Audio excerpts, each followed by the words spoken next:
আলহামদুলিল্লাহ, আজকে 14 আগস্ট 2025।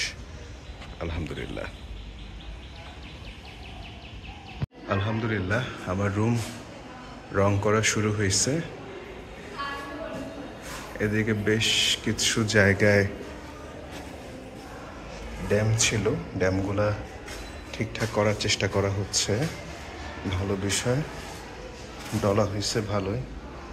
রং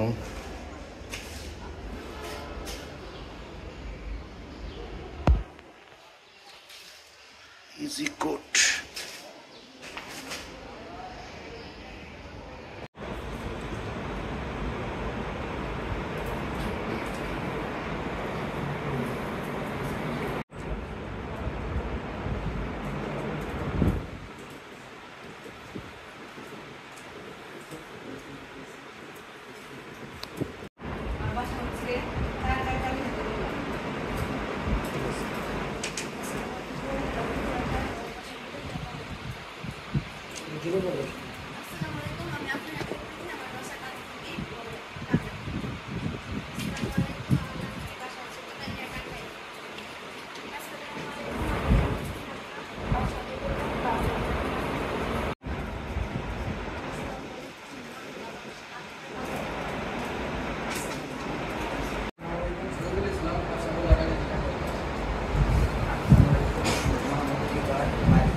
প্রিন্সিপালকে, কারণ এই ট্রেনিংটা আমাদের শুরু করে দেওয়ার জন্য এই 4 মাসে আমরা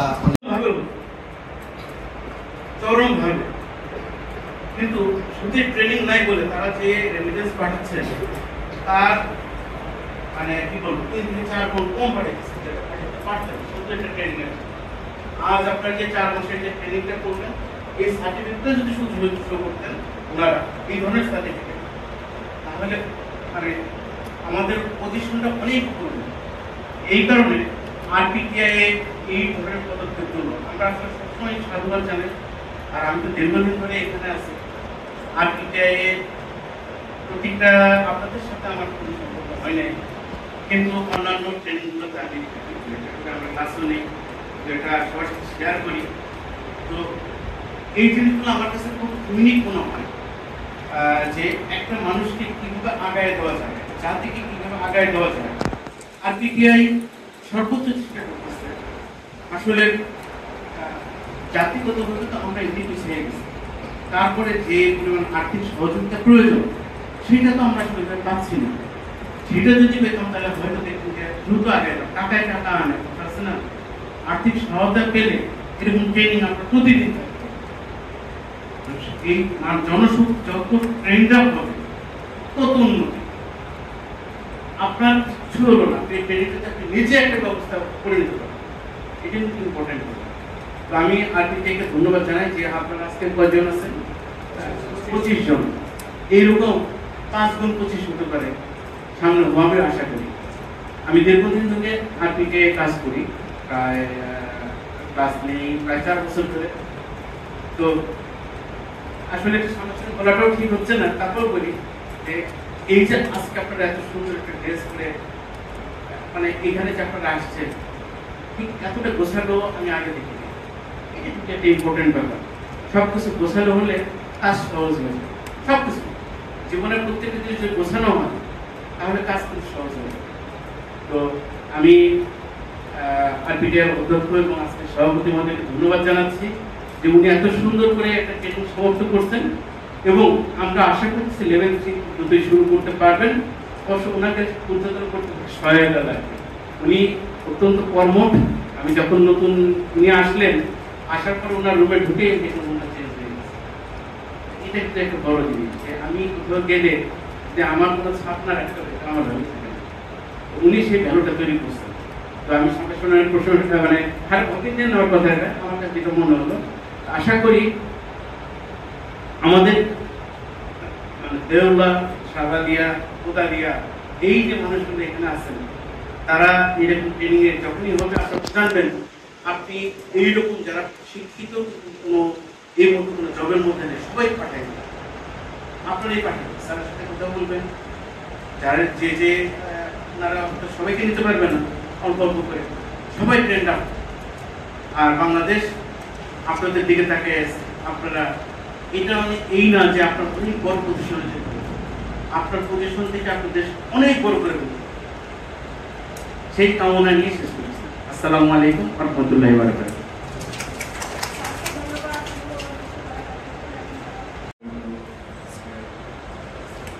সার্টিফিকেট বিতরণ সমাগমের দিবসে প্রধান অতিথি হিসেবে আমাদের মাঝে উপস্থিত হয়েছে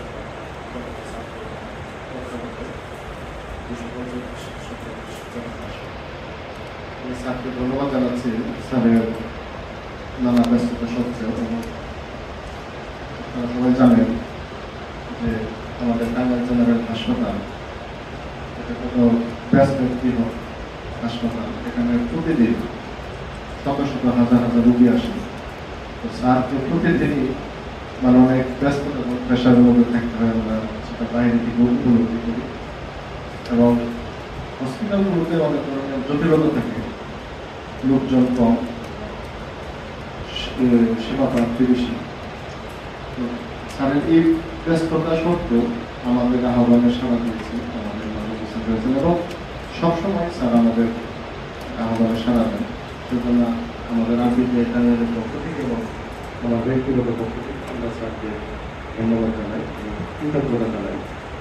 আজকে আমাদের মাঝে বিশেষ অতিথি হিসেবে উপস্থিত রয়েছেন আমার খুবই কাছের এবং শ্রদ্ধেয় বড় ভাই ভাই বলছে অলরেডি আমরা একই বিশ্ববিদ্যালয়ে পড়াশোনা করছি। ভাই আমার 2 বছর সিনিয়র ছিলেন একই বিশ্ববিদ্যালয়ে, পাবলিক অ্যাডমিনিস্ট্রেশনে আমরা পড়াশোনা করছি।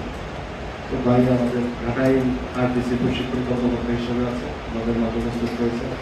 তো ভাইয়ের এই আজকে ব্যস্ততা ছিল, তারপরেও আমাদের সারা দিচ্ছে, সেজন্য আজমাইন ভাইকে আমরা ধন্যবাদ জানাচ্ছি। ধন্যবাদ জানাচ্ছি আমাদের একটা সালমান মাহিরুল স্যার, উনি দেখতেছেন একটা গুরুত্বপূর্ণ কাজ করতেছেন। আমাদের ডিজি মহোদয়ের ইস্তফা ধন্য খুবই স্নেহ করে ওনাকে একটা দায়িত্ব দিয়েছেন যে আমাদের কেয়ার গিভারের যে ট্রেনিং, কেয়ার গিভিং যে ট্রেনিং হচ্ছে সামগ্রিকভাবে একটা ডকুমেন্টারি তৈরি করতে, সেটারই অংশ হিসেবে উনি দেখতেছেন যে কাজ চলমান রয়েছে। আমাদের মাঝে আরেকজন বিশেষ অতিথি রয়েছে, তিনি আপনাদের সবচেয়ে পরিচিত মুখ এবং এই দক্ষতার কাজে তিনি সবচেয়ে আপনাদের কাছাকাছি ছিলেন, এই ডাক্তার জাকিরিয়া হোসেন। উনি আমাদের লেকচারার হিসাবে আমাদের আরটিসি ঢাকায় কর্মরত রয়েছেন। তো উনিও অনেক ব্যস্ত থাকেন এই সময়গুলোতে, ওনাকে ধন্যবাদ জানাচ্ছি। আর আমাদের সঞ্চালক মেরে আপনি জানেন একদম আপনাদের সবচেয়ে কাছের মানুষ, সবসময় ছিল, ওনাকে ধন্যবাদ জানাই। তো আজকে আমাদের সার্টিফিকেট বিতরণ অনুষ্ঠান অলরেডি আমরা আমাদের স্যার আজমাইন ভাই কথা বলেছেন, সবাই কথা বলেছেন, আপনাদের সামনে আগানোর জন্য কিছু নির্দেশনা দিয়েছেন। আমি কিছু কথা বলি। আমাদের প্রশিক্ষণের উদ্দেশ্য থাকে তিনটি, আমরা জানি, জ্ঞান অর্জন, দক্ষতা বৃদ্ধি এবং আচরণের পরিবর্তন, মনোভাবের পরিবর্তন। এই লক্ষ্য নিয়ে আমরা কাজ করেছি। আমরা 4 মাস 4 ঘন্টা করে প্রশিক্ষণ দিয়েছি, আমরা পড়িয়েছি, আমরা হাতে কলমে শিখিয়েছি। আমরা জানি যে বেসিক যে নলেজ একজন কেয়ার গিভিং হতে হলে যে জ্ঞানগুলো দরকার, যে দক্ষতাগুলো দরকার এবং যে মনোভাব দরকার, সেটা গড়ে তুলতে আমরা কাজ করেছি। আপনারা প্রেশার মাপতে পারেন, ডায়াবেটিস মাপতে পারেন, ওজন, উচ্চতা সহ একজন মানুষের সামগ্রিকভাবে নেবুলাইজারের ব্যবহার, অক্সিজেন ব্যবহার, তারপরে পালস অক্সিমিটারের ব্যবহার সহ যে বিষয়গুলো লাগে ওটা আপনারা পরীক্ষা দিয়েছেন, পাস করেছেন এবং এই জিনিসগুলো আপনারা অবগত আছেন। তবে একটা কথা হচ্ছে, এগুলো যদি প্র্যাকটিস না করেন, দক্ষতা বৃদ্ধি অথবা দক্ষতাকে ধরে রাখার জন্য প্র্যাকটিস, অনুশীলন হচ্ছে সর্বপ্রথম জিনিস, সেটা অব্যাহত রাখতে হবে। আর এখন সুযোগ হয়েছে যে আপনারা যারা কাজ করতেছেন, অনেকে ফোন দিয়েছেন, আপনারা মেসেজে কথা বলছেন যে সার্টিফিকেট খুব দরকার, সার্টিফিকেটের জন্য অনেকের অনেক কাজ ফেলেছিল। তো আমরা আশা করছি এখন আমরা সার্টিফিকেট দিয়ে দেবো, এটা আপনারা কাজে লাগাবেন। বিভিন্ন দেশে বিভিন্ন সার্কুলার আমার আজমাইন ভাই নেদারল্যান্ডসে কিন্তু উনি মাস্টার্স করছেন 1 বছরে, ওনার অভিজ্ঞতা আছে, আপনারা ওনার সাথে পরামর্শ করতে পারেন বাইরের দেশগুলোতে কীভাবে অ্যাপ্লাই করা লাগে। তো উনি সুন্দর একটা কোর্স করে আসছেন আমাদের মাঝে। তো আপনারা বিভিন্ন ইউরোপ অথবা এই এশিয়ার যে দূরপ্রাচ্যের যে দেশগুলো আছে এগুলোতে আপনারা অ্যাপ্লাই করেন। যা যা লাগে বসে থাকলে হবে না। মহান আল্লাহ তাআলা বলেছেন, আমি মানুষকে সৃষ্টি করেছি কঠিন পরিশ্রমের মধ্যে দিয়ে যাওয়ার জন্য। এটাই হচ্ছে আমার মূল কথা, যে পরিশ্রম করতে হবে। এখানে বসে থাকা মানুষরা পিছিয়ে থাকবে। পৃথিবীতে যে জাতি বসে থাকে জিমায় তারা পিছিয়ে থাকে। যারা কর্মঠ, যারা বুদ্ধিমান, যারা দক্ষ তারা পেয়ে যাবে। আপনাদের মধ্যে যারা বসে থাকবে তারা পিছাবে, যারা পরিশ্রম করবেন, কাজ করবেন, খুঁজবেন। আল্লাহ তাআলা বলছেন যে নামাজ শেষ করে তোমরা রিজিকের অন্বেষণ করো। বসে থাকতে না বলছে, সারাদিন তসবিহ করতে না বলছে। তুমি তোমার কাজের মধ্যে থাকো, কাজ করো। তো কাজ খুঁজতে হবে। আমরা তো ধর্মে বিশ্বাস করি, ইসলাম ধর্মে। ইসলাম ধর্মে বলা আছে যে ইসলাম ধর্মের ম্যাক্সিমাম যে ইবাদত গুলো রয়েছে এগুলোও কিন্তু অর্থ লাগে, মানে টাকা পয়সা লাগে। ইসলাম ধর্ম বলতে বেশি বেশি টাকা পয়সা ইনকাম করার জন্য। খরচ করতে টাকা লাগে, জাকাত দিতে টাকা লাগে, মানুষকে রাস্তা বাড়াই দিতে টাকা লাগে, তারপরে মানুষকে দান করতে টাকা লাগে, সদকা করতে টাকা লাগে। রমজান মাস শেষে ঈদুল ফিতরের আগে কি দিতে হয়? হ্যাঁ, কি দিতে হয়? ঈদুল ফিতরের আগে কি বলি আমরা ওটা? ফিতর দিতে টাকা লাগে, লাগে না? ইসলাম তো সবকিছু করতে টাকা লাগে, তো টাকা ইনকাম করতে হবে না? বসে থাকলে হবে? তোমাদের ইয়াং বয়স, তোমরা এখন কাজ করবে, বসে থাকবে না। যে যেখানে পারো চলে যাবে। দরকার হলে যা শিখছো তাই নিয়ে রাস্তায় বসে যাও।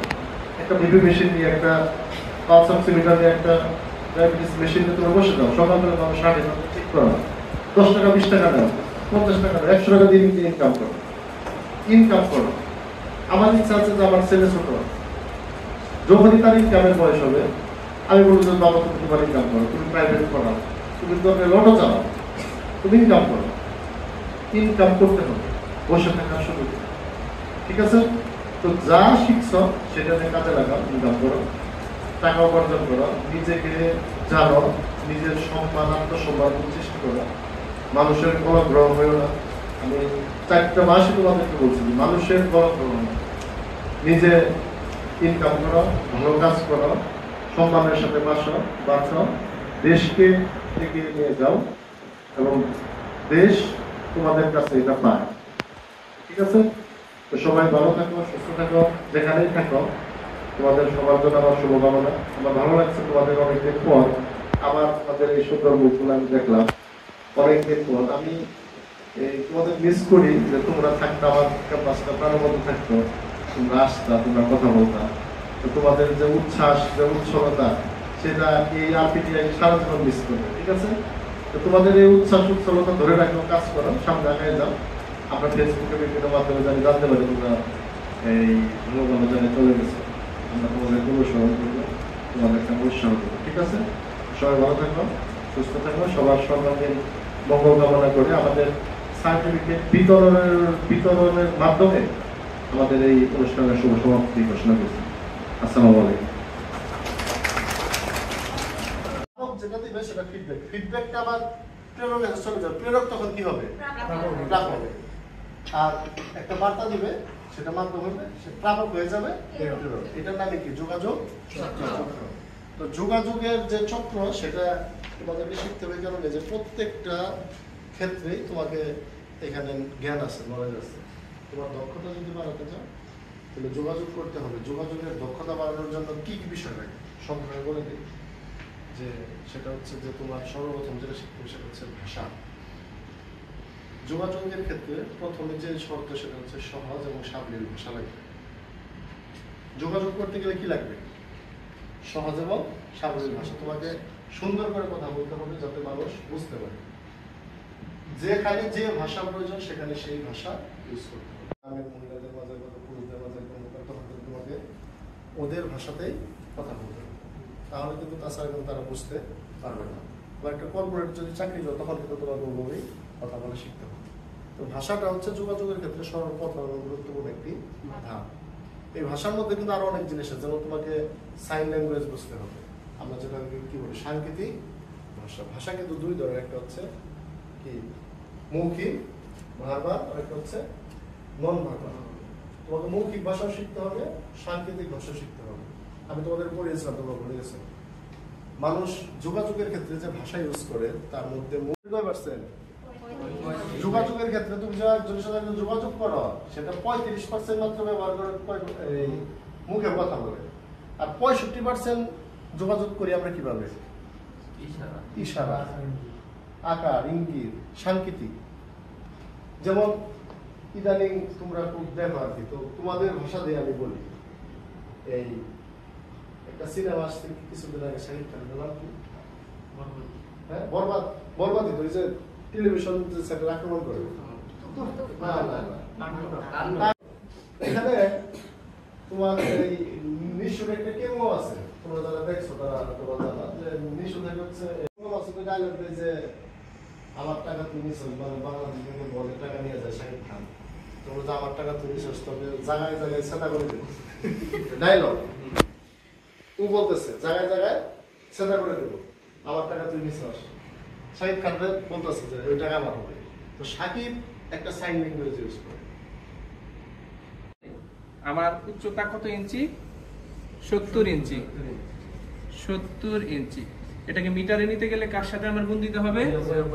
0.0254 এবং টোটালটাকে কি করতে হবে? স্কয়ার করতে হবে। ওকে? জি। 0.0254 যদি গুণ করি কি আসবে? 1.778। এটাও কি হবে? স্কয়ার। এই 1.778 স্কয়ার যেটা, সেটাকে যদি আমরা স্কয়ারে পরিণত করি আসে 3.16 এবং 73 দিয়ে এই 3.16 কে যদি ভাগ করি আসে 23.10। তাহলে আমার ইএমআই এসে থাকলো কিসে? 23, তাই না? এখন আমরা তিনটা রেঞ্জ অতি স্থূল আর কি রে, শুকিয়ে থাকেন, তাই না? আপনি এক বেলা খাইলেন না, পরের বেলা খাবেন নাকি না খেয়ে থাকবেন একবারে, তখন ওই খাবারের যত যা ওর বডি টেনে নেওয়ার প্রয়োজন ছিল তার থেকে বেশি পরিমাণে টেনে নেয়। যে এই বেলা তো পরে বেলা হবে না, তাহলে বেশি করে আমি কি করি? টেনে রেখে দিই। তার আলটিমেটলি কি হবে? মোটা হইতেই থাকবে। না খেয়ে কখনো আরেকজন দেখো তোমরা, আরেকজন বসো। তাইলে আমরা কি কতক্ষণ পালা আসে দেখি তোমরা পালা হ্যাঁ বল।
স্বাভাবিক আছে ইনশাআল্লাহ। থ্যাংক ইউ, সবাইকে অনেক ধন্যবাদ। সবাইকে ধন্যবাদ।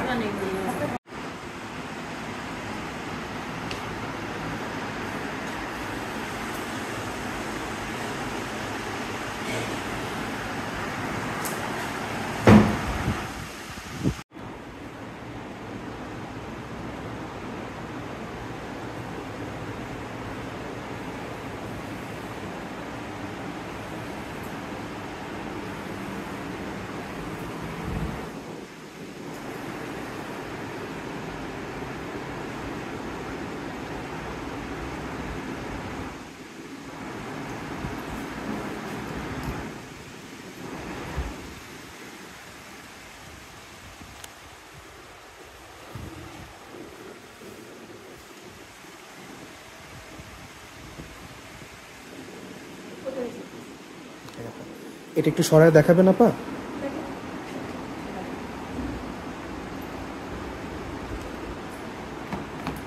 Female dummy.